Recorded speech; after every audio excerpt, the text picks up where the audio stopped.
Allez, salut à tous, j'espère que vous allez bien. Bitcoin à 115 180 $, Ethereum 3620 $. Et donc sur cette fin de semaine, le marché qui corrige légèrement, qui s'est mis un petit peu en pause. Et pour ce matin, on va faire un point sur le marché pour voir justement ce que ça a donné sur la semaine et pour voir les niveaux à suivre pour la clôture hebdo. Allez, comme d'habitude, si ce n'est pas encore fait, pensez à vous abonner, pensez à liker et à commenter cette vidéo pour soutenir la chaîne.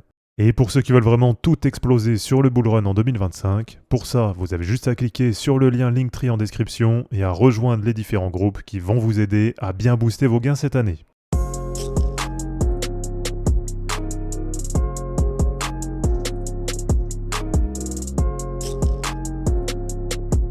Alors, Bitcoin 115 180 $, donc sur la semaine, là c'est une petite correction, et on a une bougie qui ressemble un petit peu à ce qu'on a eu sur la semaine dernière.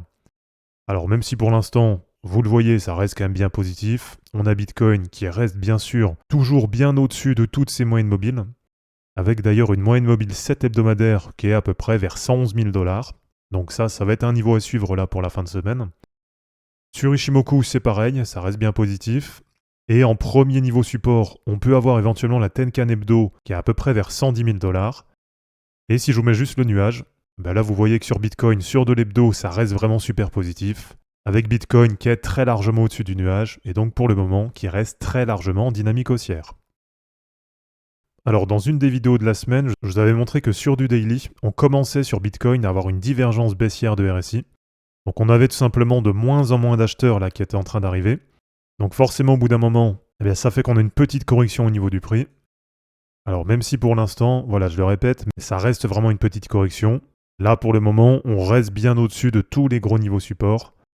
Et là éventuellement sur du daily, ce qui va être intéressant à suivre sur la fin de semaine, ça va être de voir si ça arrive à tenir en support la moyenne mobile 20, qui est à peu près vers 116 000 $. Donc voilà, pour le moment sur Bitcoin, là ça corrige un peu, après s'être mis en pause pendant à peu près 2 semaines. Mais vraiment pour le moment, il n'y a rien d'inquiétant, il n'y a pas du tout de retournement de tendance. Et alors du côté d'Ethereum, là aussi on voit que la dynamique elle reste vraiment super positive. Et quand on prend par rapport à la hausse, là on voit que la correction elle est vraiment minime. Et donc là aussi sur Ethereum, pour le moment sur de l'hebdo ça reste bien positif, avec Ethereum qui reste bien au-dessus de tous les indicateurs. Et surtout, comme on l'a vu sur la semaine dernière, Ethereum qui est repassé en dynamique haussière sur de l'hebdo. Et tant qu'on a Ethereum qui reste à peu près au-dessus des 3300 $, pour le moment sur de l'hebdo, là ça reste vraiment super positif sur Ethereum. Alors du côté du total market cap, bon là c'est pareil, ça reste vraiment positif, avec un ATH à quasiment 4000 milliards de dollars là sur la semaine. Donc pour le moment, petite correction. Et là aussi, sur de l'hebdo, ça ressemble beaucoup à ce qu'on a sur le reste, avec le market cap total qui reste bien au-dessus de tous les indicateurs. Et là aussi sur du daily, on voit que sur les derniers jours, on était très largement en surachat, et forcément au bout d'un moment, ça consolide un peu. Et là, si on prend vraiment par rapport à la toute dernière phase de hausse, là aussi, on voit que pour l'instant, il n'y a pas du tout de retournement de tendance, il n'y a pas de remise en cause de la dynamique haussière, et on voit que c'est un repli qui est vraiment faible, avec un retour qui est pour l'instant à peine sur les 0,382 de Fibo. Et allez, pour terminer du côté des market cap, là sur la Total 3, donc sur le market cap des altcoins sans Bitcoin et sans Ethereum, pour le moment, ça reste aussi bien au-dessus de toutes les moyennes mobiles. Et sur Ishimoku, le niveau à suivre pour la fin de semaine, là aussi, ça va être le nuage en hebdo. Donc tant qu'on a les altcoins qui arrivent à rester à peu près au-dessus de 910 milliards de dollars, là, ça reste pour l'instant super positif, ça reste en dynamique haussière. Et pour l'instant, ça fait un peu plus de 10% de marge par rapport au haut du nuage. Allez, du côté des indicateurs, là sur l'indice de l'All Season, on est repassé à 38, donc ça a diminué un petit peu par rapport aux derniers jours. Mais pour l'instant, ce qui reste positif, c'est qu'on reste bien au-dessus de la Bitcoin saison. Et du côté des ETF, là pour l'instant sur la semaine, on est à 13,4 millions de dollars d'inflow sur les ETF Bitcoin. Donc on voit que par rapport aux semaines précédentes, là on a vraiment une baisse d'inflow sur les ETF Bitcoin. Et alors par contre du côté d'Ethereum, là ça reste vraiment super positif, avec déjà quasiment 860 millions de dollars d'inflow. Donc on va voir ce que ça va donner là sur la journée.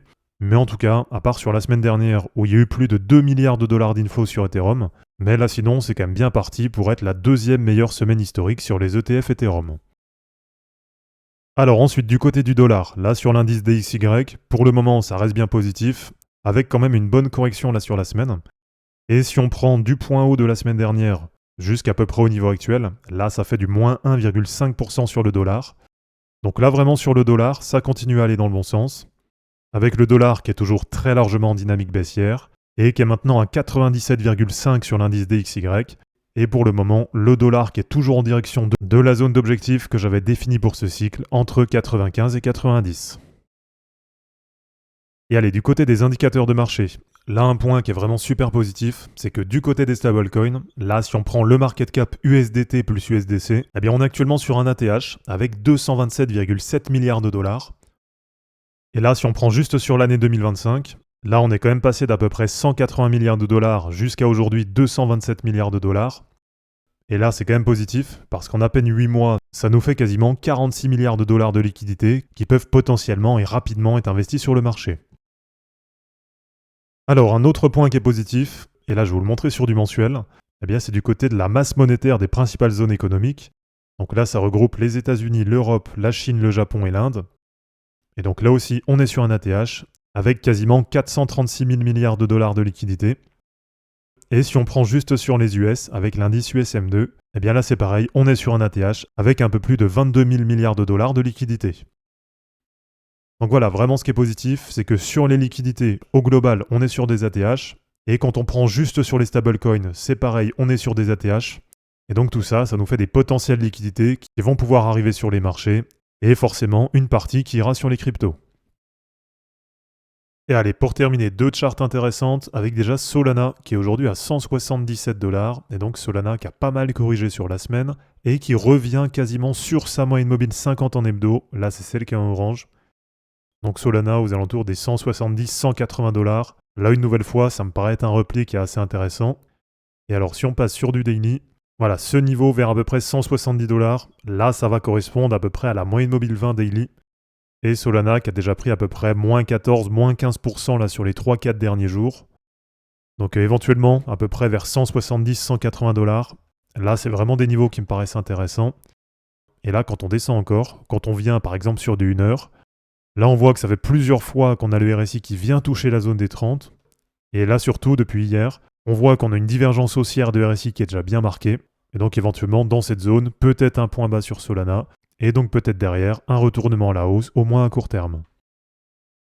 Et allez, pour terminer, l'autre charte là qui est intéressante, là, c'est une nouvelle fois la charte de Link. Donc, Link qui ressemble aussi pas mal à ce qu'on a sur Solana, avec un repli qui commence à approcher la moyenne mobile 50 en hebdo. Alors même si là, il y a un peu plus de marge que sur Solana. Mais voilà, en tout cas, si je vous mets sur le Dynamic Rainbow 50, là, à peu près entre 15,80 $ et 19 $, on a Link qui reste dans la zone d'accumulation. Et quand on passe sur du 1 heure, eh bien là, en termes de configuration, c'est un peu comme ce qu'on a sur Solana. Avec là aussi 2 fois le RSI qui est venu toucher la zone des 30, donc qui est venu sur la zone de survente. Et là, déjà depuis 2 jours, une divergence haussière de RSI sur Link. Donc voilà les amis, c'est terminé pour cette vidéo, j'espère en tout cas que ça vous aura plu. Comme d'habitude, pensez à vous abonner, à liker et à commenter cette vidéo pour soutenir la chaîne.